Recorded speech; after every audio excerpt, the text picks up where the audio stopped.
ইমান এটা ডাঙৰ ঘটনা 19 তাৰিখে চৰকাৰে অত্যন্ত ধৈৰ্যৰে শান্তিপূৰ্ণভাৱে গণতান্ত্ৰিক প্ৰতিবাদ মুখ্যমন্ত্ৰী প্ৰমাণে উলিয়াই মাননীয় মুখ্যমন্ত্ৰীগৰাকী মেঘালয়ৰ মুখ্যমন্ত্ৰীৰ লগত আলোচনা কৰি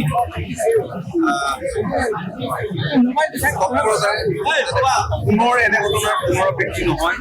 তাৰ কাৰণে ব্যৱস্থা গ্ৰহণ কৰি মেঘালয়ৰ মুখ্যমন্ত্ৰীগৰাকীৰ লগতে চিফ ছেক্ৰেটাৰী আৰু উচ্চ পৰ্যায়ৰ এটা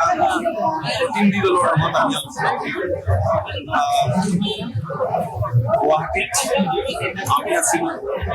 আমাৰ চিফ ছেক্ৰেটাৰী ডক্টৰ ৰবীন্দ্ৰ ডাঙৰীয়া আছিল আৰু পুলিচৰ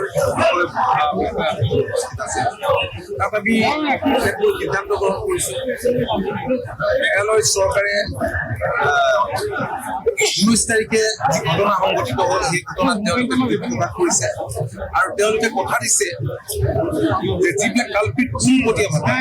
অসমৰ মানুহক আক্ৰমণ কৰাত গাড়ী তাড়ী ভঙাত জড়িত আছিল তেওঁলোকৰ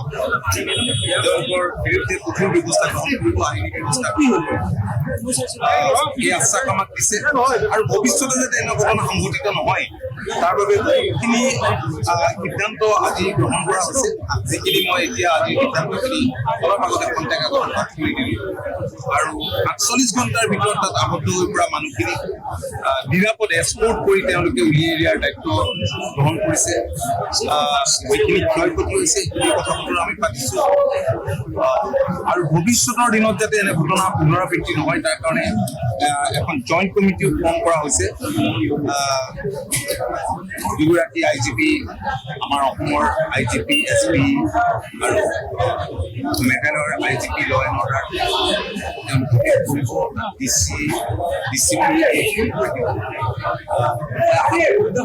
যে অহা দিনবিলাকত পৰিস্থিতি স্বাভাৱিক হ'ব আৰু মই যিসকলে প্ৰতিবাদ সাব্যস্ত কৰি আছে মই বিনয়েৰে আহ্বান জনাইছোঁ যাতে আজিৰে পৰা এই প্ৰতিবাদ যাতে তেওঁলোকে নকৰে কাৰণ স্বাভাৱিক অৱস্থা ঘূৰিবলৈ হ'লে